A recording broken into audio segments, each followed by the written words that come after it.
All right, welcome to the conversation on the TYT Network. I'm now going to bring in Dave Weigel. He's a reporter for the Washington Post, and he does the Trailer newsletter, covers presidential politics. Dave, welcome back to the Young Turks. It's good to be back. Thank you, man. All right, no problem. So I want to talk to you about obviously Biden versus Trump, and then if we have time, I'd like to get to what we might do in November if there's still coronavirus around. So it seems to me that Biden has three problems. A story broke on late on Friday about Tara Reid and her mom calling into CNN. I want to get into that in a second, but problem number one is that he doesn't exist.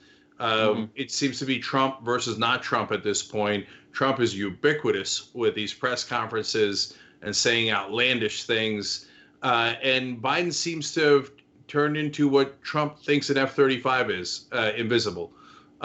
So what are they doing? Are they doing anything that is effective? Is this a terrible strategy or maybe okay strategy? Just let Trump keep punching himself in the face. I think it's working despite itself right now. So there's a lot of analysis of the Biden campaign that I think will look very smart if he loses, if he wins, and without changing a word, will look like the ultimate pundit daydream if he loses. And it's that this election is going to be a referendum on whether you want Trump or not. Trump, by forcing himself into the conversation every single day and getting less popular, has made Biden's job easier this month. I mean, and I think it's right that Biden has been in some ways bailed out in what could have been, I think, a middling or month for him. I mean, he locked down the nomination, but at the same time, he was slow in getting a fundraising agreement with the DNC. He's slow on his video response team. They've got him now in that setup in his house, but they've got at the same time, he is not anywhere near the digital native that the Trump campaign is, right? Trump's, I think, about 3-1, 4-1 in terms of just the people advertising online where everybody is living right now. So despite that, because I do think Trump has made moves that have made him less popular and Biden has only benefited. The voter I think you're going to see a lot of people get obsessed with this election, with people in my chair, are the voters who say, I don't like either candidate. They hated both in 2016. They went for Trump by a big margin. And in the polling where he's doing well, Biden's just winning those voters because he is the whole premise of his campaign that was not very exciting to a lot of activist Democrats was, aren't you tired of this? We're going to go back to something that's not this. I hear all that. At the same time, are you hearing at all from Democrats that it's discouraging that they have a candidate that is the very opposite of dynamic? I mean, he seems to melt away on camera. And that's like on a good day when he's not stuttering and losing his train of thought. Yeah. So does anyone think he's dynamic? I mean, I'm not the one who, because I'm a progressive, so maybe I have a different perspective and I'm not seeing it straight. What do others think? No, I can't think of anything else like this in like the history of presidential elections with a TV bit component, right? The time since before we were alive. I can't think of a situation like this, but one of the premises of the Biden campaign is that he is not exciting. He's not a great rhetorician. He is a good guy who will make things calm again.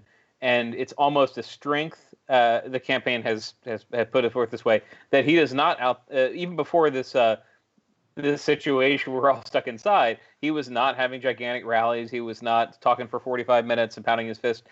There was a lot of discussion of what they thought Biden was doing well that was, I think, inherently criticism of Sanders, of stuff he was doing that excited a lot of people. But look, it might not be wrong in terms of how the votes are counted. And this is somebody, you've seen this in the House and Senate races where people have noticed Democrats raising really good sums of money, running ahead of Republicans in most places. What they were wanting and what they got is a nominee who is an alternative to Trump, but is not making a lot of news on his own. And it's striking how happy they are with this. I mean, as soon as Biden did well on Super Tuesday, I was talking to swing district Democrats.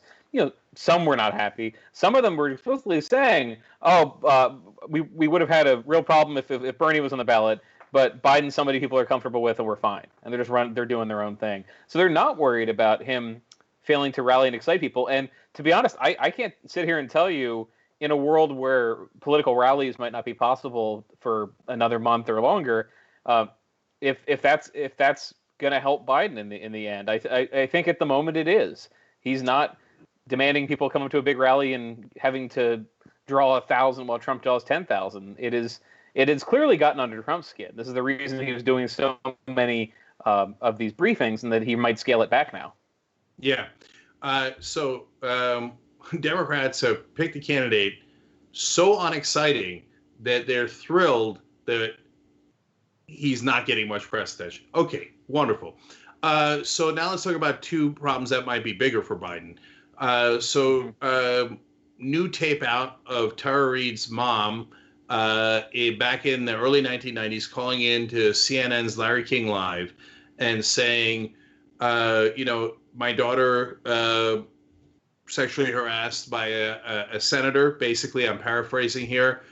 She doesn't name the senator, but it appears to be enormously corroborating for what Tara Reade has alleged. It's possible that it's not the exact sexual harassment that Tara Reade described recently on Katie Halper's program and to The Intercept. And I want to be very clear about that. But still, if anybody had that kind of corroborating evidence and they were accusing Trump or a Republican or a progressive, everyone would immediately believe it. So that's not my question. My question is, does the establishment care? Does anyone in Washington care? Or they're like, yeah, whatever. He might have done sexual assault. Who cares? He's not Trump. They don't believe it at all. And I would add to, you talk about the establishment, Bernie Sanders is running for president. This story broke in The Intercept and on Katie Halper's podcast. Bernie was still running for president. There were explainers, but basically he was in this for a week as the story was first percolating. And I think a unanswered question, given how some of his staff have talked about it, is Sanders did not act as if he thought there was something that was going to bring Biden down. And we saw in the primary the fact that people like working with Joe Biden even when they disagree with him was a big benefit. But you don't hear. I have not heard. Now I'm not invited to the eyes wide shut parties of the establishment where they talk about things they will never tell you off the record. I just find disbelief in this, and I'd sum it up this way, because you paraphrase the TV interview. The paraphrase is important. The call-in was about problems in a senator's office, and it wasn't even clear to the panel what they were talking about. The story is on the one hand pretty simple to explain, but on the other, if you go year by year, there's enough that I feel the Democrats I've seen have treated it with immense skepticism. I'd say similar to what you saw when Keith Ellison was accused of abusing his ex-wife, or Tony Cardenas was sued, a suit that ended up being dropped. They're treating it like one of these things that came up in the heat of a campaign that they don't believe. And I'm staying pretty far away from it, saying this is why I have not seen any sort of scramble in the party's establishment. I think you can take Amy Klobuchar or Gretchen Whitmer at their word, Stacey Abrams too. They've been asked about it. They've been asked the context of, you're women who might be vice president. What do you think of this? And they say, people look into it. It doesn't sound credible to me. And that's the opinion that I think you're going to see Democrats continue to take. Even this audio, it's out of context. In context, it's not clear what she's referring to, because the whole rub is the original April 2019 accusation was one of several of Biden being accusing Biden of being a sexist kind of handsy boss. Then there was a new accusation in 2020 that went further. And until you see Democrats convinced that the second accusation is real, I don't think you're going to see much of a change here. There's an idea that Republicans will attack and they'll change. They've attacked several rounds of this, and also the Trump campaign itself. This is one thing I think you've seen it kind of outsourced to the more active social media allies. I don't even think on purpose. Just the Donald Trump Jr. Sort of MAGA Twitter have jumped on this. The campaign itself has stayed a little bit away, and I think that might be in some of the Democratic calculation here too. Is look, this Donald Trump is somebody who will rush in and accuse people of doing what he's accused of, but there's not. Is there a way for him to crowbar in this story and open up the gate for the multiple stories we heard at the end of 2016. Because remember, the Trump position on his accusers is they're lying. Everyone who's ever accused me of something is lying. He's been hypocritical before. He could try it again. But I haven't seen Democrats worry about this. And Frank, part of it's, look, they've known the guy for 50 years. This isn't, to use the comparison a lot of people make, it's a judicial nominee who some people in D.C. knew about, thought was on the short list. This is somebody who's been in public, run for vice president twice. I'd conclude with that what I've heard some Democrats say is like, look, he's been vetted for VP. The Secret Service followed him around for years. This accusation now, just they don't really put it together with their version of reality. All right, Dave Weigel from the Washington Post. Thank you for joining us. Next time we'll talk about whether we're going to have an election in November or not. Oh yeah. Okay. Well, there's stuff to cover if there isn't one. Yeah. That's right. All right. Thank you so much for joining us. Thank you very much. Thanks for watching this free clip of the Young Turks. Don't forget to become a TYT member today. For more exclusive content, join now at tyt.com/join.